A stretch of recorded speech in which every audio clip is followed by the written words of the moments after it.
Assalamualaikum warahmatullahi wabarakatuh. Selamat datang di channel Media Pintar. Kali ini kita akan membahas tentang SKP pertanian, khususnya penyuluh pertanian ya teman-teman, part 42. Bagi teman-teman yang belum menonton part-part sebelumnya, silahkan ditonton ya. Jangan lupa like, comment, share, and subscribe, dan klik tombol loncengnya agar teman-teman bisa update video-video terbaru. Oke, langsung saja kita ke contoh soal. Nomor 21. Untuk mencapai tujuan dari penyuluhan pertanian perlu melibatkan komunikasi bersistem. Artinya A. Mengikuti aturan-aturan tertentu agar berlangsung terarah dan objektif. B. Lambang bahasa berupa istilah harus digunakan untuk menyampaikan pendapat. C. Adanya badan yang mengatur penyusunan program para penyuluh. Atau D. Komunikasi harus mampu mengubah perilaku petani beserta keluarganya.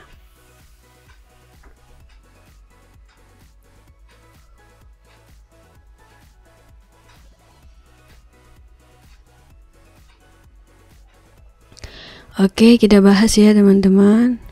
Komunikasi bersistem itu adalah komunikasi yang mengikuti aturan-aturan tertentu yang diadakan dengan maksud agar penyuluhan dapat berlangsung terarah dan objektif. Jadi jawaban yang paling tepat untuk nomor 21 adalah yang A ya teman-teman, mengikuti aturan-aturan tertentu agar berlangsung terarah dan objektif.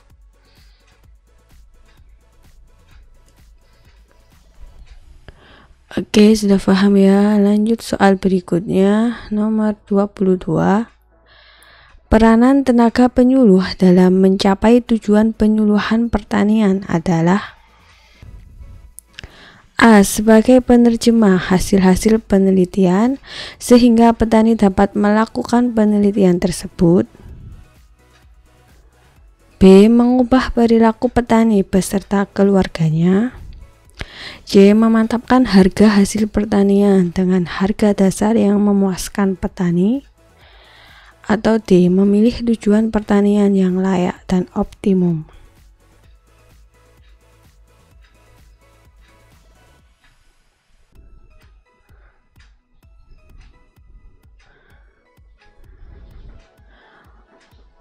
Oke, jawabannya yang mana teman-teman? Ya, jawaban yang paling tepat adalah yang B ya, mengubah perilaku petani beserta keluarganya. Itu adalah tujuan utama dari penyuluhan pertanian.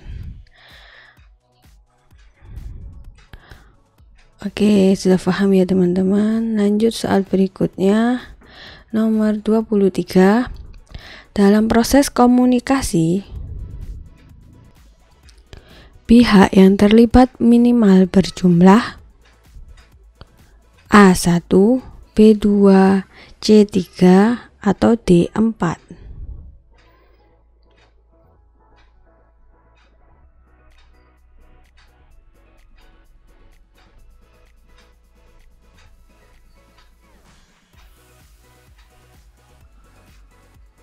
Oke, jawaban yang paling tepat adalah yang B ya teman-teman, 2.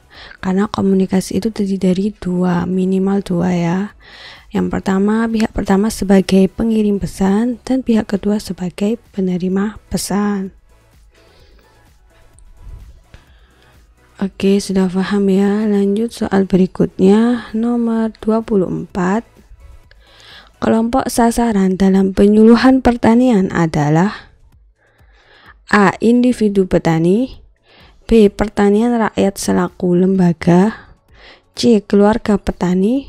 Atau D. Masyarakat pedesaan.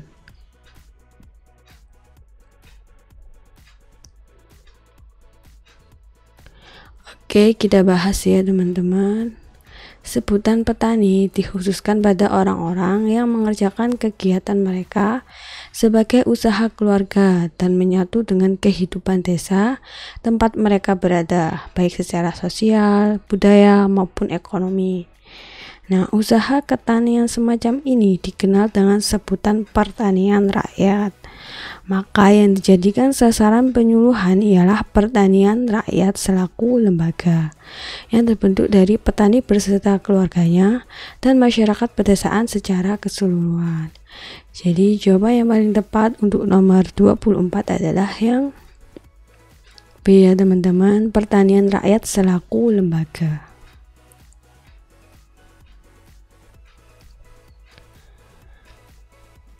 Oke, lanjut ya, soal berikutnya nomor 25. Sikap mempertahankan pendapat masing-masing dalam proses komunikasi dapat memberikan dampak hasil terhadap komunikasi, yaitu A. Berhasil dengan baik, B. Berhasil dengan kompromi, C. Tidak berhasil dengan baik, atau D. Berhasil menurut keinginan pengirim pesan.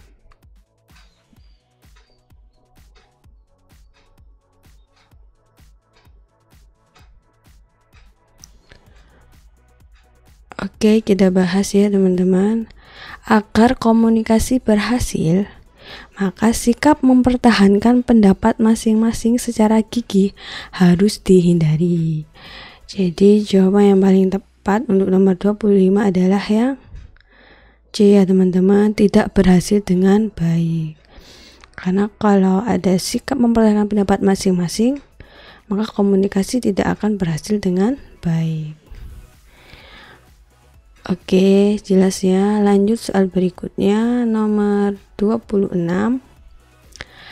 Pertanian merupakan suatu ekosistem binaan karena A. Terdiri atas komponen hayati, B. Terdiri atas komponen tan hayati, C. Diatur dan dikendalikan manusia, atau D. Jawaban A, B, dan C salah.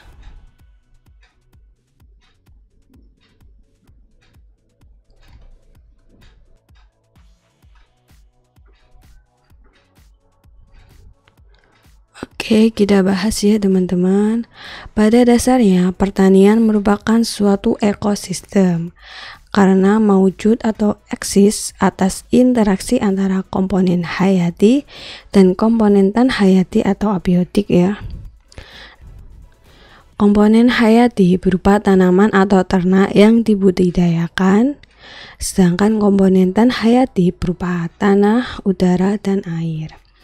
Oleh karena itu, interaksi tersebut diatur dan dikendalikan oleh manusia dengan maksud memperoleh hasil sebaik-baiknya. Maka pertanian merupakan ekosistem binaan. Jadi jawaban yang paling tepat untuk nomor 26 adalah yang C ya teman-teman, diatur dan dikendalikan manusia. Oke, sudah paham ya. Lanjut soal berikutnya, nomor 27. Reaksi dasar pembentukan zat-zat organik dari zat-zat mineral yang berlangsung dalam tanaman adalah A. Asimilasi, B. Fotosintesis, C. Respirasi, atau D. Polimerisasi.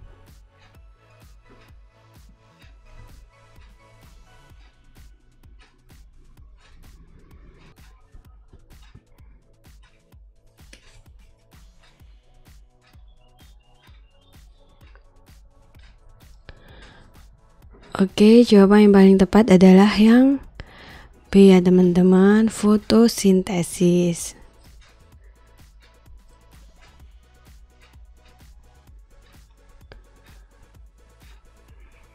Oke, sudah paham ya. Lanjut soal berikutnya, nomor 28. Penyusunan karbohidrat majemuk berupa selulose dan pati dari sejumlah besar molekul gula sederhana terjadi melalui proses A. Asimilasi, B. Fotosintesis, C. Respirasi, atau D. Polimerisasi.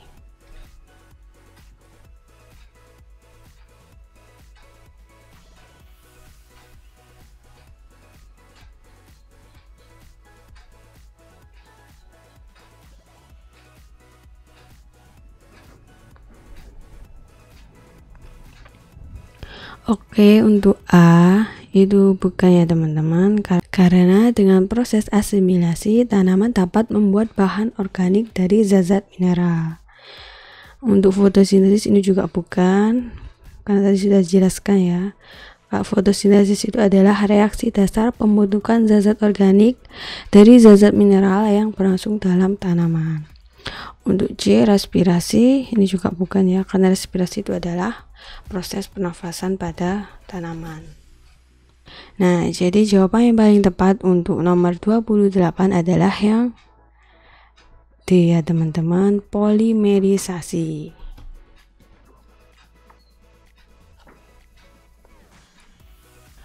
Oke, sudah paham ya. Lanjut soal berikutnya, nomor 29.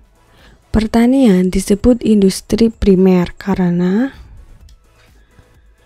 A. Terdiri atas komponen hayati dan tan-hayati. B. Merupakan kegiatan manufaktur yang melibatkan tenaga manusia dan mesin-mesin. C. Menggunakan faktor produksi alami secara langsung. Atau D. Jawaban A, B, dan C benar.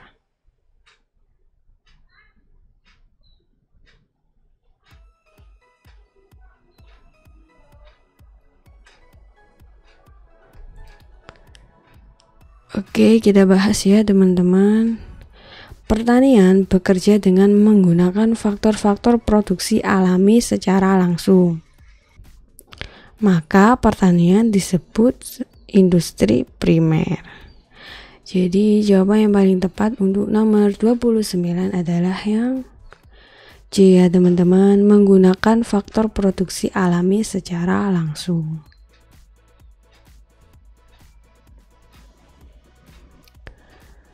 Oke, sudah paham ya. Lanjut soal berikutnya, nomor 30.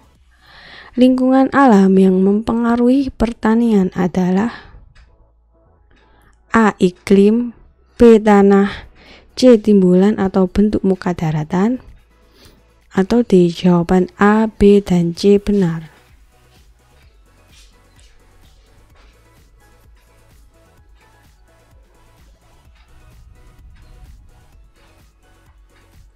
Oke, kita bahas ya teman-teman. Lingkungan alam pertanian selalu diupayakan menepati daerah-daerah yang berlingkungan alam menguntungkan dilihat dari segi iklim, tanah, dan timbulan atau bentuk muka daratan. Jadi jawaban yang paling tepat untuk nomor 30 adalah yang D ya teman-teman. Jawaban A, B, dan C benar. Oke, sudah paham ya teman-teman. Sekian video dari saya. Terima kasih, semoga bermanfaat. Jangan lupa like and share ya jika teman-teman suka, dan subscribe channel Media Pintar. Semoga teman-teman bisa mendapatkan nilai terbaik pada saat tes SKB nanti dan menjadi ASN tahun ini. Oke, sampai jumpa. Bye-bye. Wassalamualaikum warahmatullahi wabarakatuh.